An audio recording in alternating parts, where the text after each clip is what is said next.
बोलिए सदगुरुदेव की जय। सदगुरु कबीर बीजक के माध्यम से तमाम दुनिया के लोगों से कहना चाहते हैं, आपन पौ आपे बिसरो, जैसे स्वान कांच मंदिर में भर मत भूखी मरो। जो के हरि बपु निरखी कूप जल, प्रतिमा देखी अरो, ऐसे ही गज फटिक शिला में दसनन आनी अरो।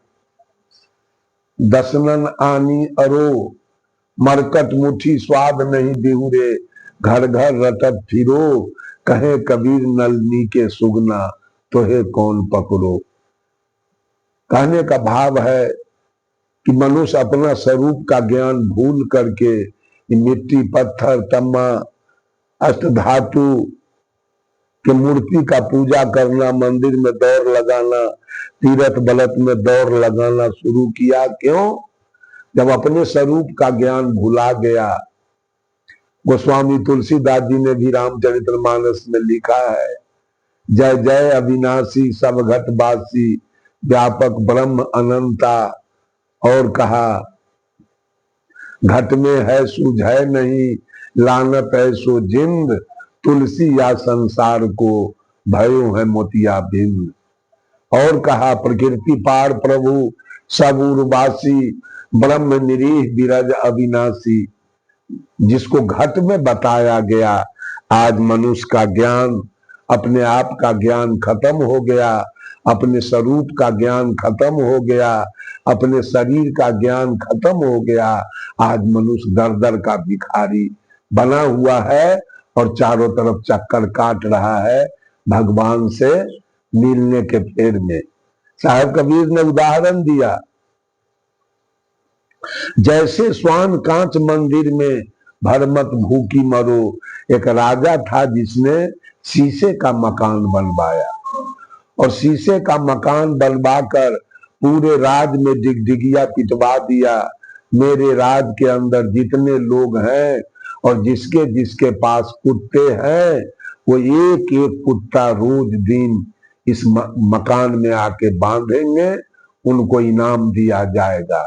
पूरे राज की जनता आपस में अपना अपना बारी लगा लिया और बारी बारी से एक एक कुत्ता रोज उस शीशा के मकान में बांधना शुरू किया। और सवेर में जब मकान को खोला जाता था तो कुत्ता मरा हुआ पाया जाने लगा। जब कुत्ता मरा हुआ पाए जाने लगा तो राजा ने डोम का ड्यूटी लगा दिया। डोम सवेरे पहराता था और मकान में से कुत्ता को निकाल के अब बाहर फेंक दिया। फिर शाम में किसी का नंबर आया, वो अपना कुत्ता बांध दिया। सवेर में कुत्ता फिर मरा हुआ पाया गया, डोम उसको निकाल के फेंक दिया। एवं प्रकार से सारे राज की जनता का कुत्ता मारा गया, सब कुत्ता मर गया। अंतिम दिन जिस कुत्ते वाले की बारी आई, उसने अपना कुत्ता उस शीशे के मकान में जाके बांध दिया। और सवेर में जब डोम आता है तो कुत्ता शीशा के मकान में बैठा हुआ था। डोम जाके राजा से कहा, हजूर, आज का जो कुत्ता है वो मरा नहीं, वो बैठा हुआ है शीशा के मकान में, उसको मैं क्या करूं? राजा ने कहा, जाओ जल्दी से उस कुत्ते वाले को बुला के ले आओ। वो गया, डोम कुत्ता वाले को बुला के लाया। राजा पूछा, सारे राज की जनता का कुत्ता मारा गया और तुम्हारा कुत्ता जिंदा पाया गया, क्या कारण है? साफ साफ बताओ। वो कुत्ता वाला डर गया, कहा, हुजूर, मेरे जान की अगर रक्षा की जाए, जान बचा दिया जाए तो मैं इसका जवाब दूंगा। राजा ने कहा, ठीक है, बोलो, तुमको कुछ नहीं होगा। कुत्ता वाले ने कहा, हजूर, आपके शीशा के मकान में जितने कुत्ते बांधे गए, उस कुत्ते को अपने शरीर स्वरूप का ज्ञान नहीं था। उस शीशा में जो उसका तस्वीर आया, शीशा में जो उसका प्रतिबिंब आया, वो कुत्ता सब समझ लिया कि कोई दूसरा कुत्ता हमसे लड़ने के लिए आया है।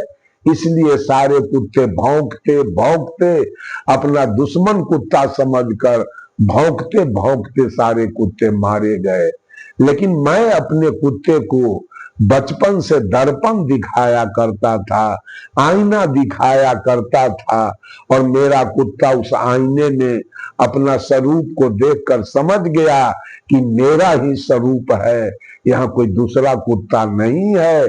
ऐसा समझकर मेरा कुत्ता आपके शीशा के मकान में भी उसका जब स्वरूप आया तो मेरा कुत्ता समझ गया ये मेरा ही स्वरूप है, यहाँ कोई दूसरा कुत्ता नहीं आया है, और मेरा कुत्ता शांत और जिंदा रह गया। यही राजा उसको बहुत दान दक्षिणा देके और तब कुत्ते वाले को विदा किया। बंधुओं, सदगुरु कबीर कहते हैं कुत्ता के जैसे मनुष्य अपना स्वरूप का ज्ञान भुला करके और मंदिरे मंदिरे दौड़ लगा रहा है, मिट्टी पत्थर पानी का पूजा कर रहा है। साहब कबीर कहते हैं जौ के हरि बपू निरखी कूप जल प्रतिमा देखी अरो। ऐसे ही दूसरा उदाहरण साहब कबीर देते हैं कि जब जंगल में एक शेर था, सारे जीव जंतु को बड़ा तंग तबाह करता था, सबको खा जाता था। पूरे जंगल के जानवर मिल के मीटिंग किया और शेर से कहा कि आपको खाना ही है तो हम लोग एक एक करके रोज आपके सामने आएंगे, आप खा जाया करेंगे, और ऐसे सब जानवर को तंग तबाह मत किया कीजिए। शेर उनके फरियाद को सुन लिया और मान गया, कहा ठीक है। रोज दिन एक एक जानवर उनके निकट, जंगली जानवर आते थे और शेर उसका भोजन करता था। एक दिन एक खरहे की बारी आई, खरहा आया बड़ा लेट से, शेर तो उस पर गुस्सा से लाल हो गया, कहा इतना लेट क्यों आए? कहा हजूर मैं तो आपके यहाँ आ ही रहा था, लेकिन आप ही के जैसा एक शेर रास्ते में मिला और कहा कि तुमको आज हम खाएंगे। इस जंगल का राजा मैं हूं, दूसरा कौन है? मैं उसको बात इधर उधर करके मैं आपके पास आ गया हूं। अब कोई जानवर आपके पास आएगा नहीं, वो जंगल का राजा वो अपने आप को घोषित कर रहा है, सबको वही खा जाएगा। शेर तो क्रोध से लाल हो गया, कहा चलो तो बताओ तो वो शेर कहाँ है। लेके आया, खरहा आगे आगे आया, पीछे पीछे शेर आया, और जंगल में एक कुआं था, कुआं में पानी था, उसी कुआं में बता दिया इसी में वो शेर है जो आपसे बड़ा राजा अपने को कहता है। और कहता है कौन है वो शेर? शेर तो मैं हूं, मैं सवा शेर हूं। शेर जब झांका कुआं में तो शेर का प्रतिबिंब पानी में आया, छाया पानी में आया, ज्यों सौर भौंका तो उधर से भी भौंकने की आवाज आई। एक बार शेर छलांग लगाया, कुएं में डूब गया, खरहा वहां से भाग गया। वो शेर को अगर अपने स्वरूप का ज्ञान होता कि मेरा ही स्वरूप कुआं में आ रहा है तो डूब के नहीं मर जाता। यही हाल मनुष्य की है, ये अपना प्रतिबिंब देखकर अपना छाया मूर्ति बना बना करके, कुम्हार से भगवान की मूर्ति बनवा बनवा करके, प्रतिबिंब बना बना करके सारे दुनिया के लोग उसके पूजने में लगे हुए हैं। तीसरा उदाहरण साहब कबीर ने दिया, ऐसे ही गज फटिक शिला में दसनन आनी अरो। एक जंगल में एक हाथी था, वो भी जानवर सबको बड़ा तंग किया करता था कि मैं जंगल का राजा मैं हूं। एक गीदड़ आया और हाथी से कहा हुजूर हम लोगों ने तो आपको राजा मान लिया है, इस जंगल का राजा, लेकिन एक दूसरा हाथी आया है, कहा कि मैं इस जंगल का राजा हूं, दूसरा कौन राजा है? हुजूर बड़ा कष्ट से बच करके आपके निकट में आया हूं, अब तो राजा वो रहेगा, आपको नहीं रहने देगा। कहा चलो दिखाओ वो कौन है जो जंगल का राजा कहता है। ले गया गीदड़ स्फटिक शिला पहाड़ में। वो पहाड़ ऐसा होता है जिसमें दर्पण के जैसे आपका चेहरा दिखाई देगा। हाथी जब घुसा स्फटिक शिला में, हाथी का प्रतिबिंब छाया आ गया शिला में, हूबहू ऐसा हाथी। गीदड़ ने कहा हुजूर यही है हाथी जो आपसे, आपका दुश्मन है, आपसे बड़ा है, जंगल का राजा अपने को कहता है।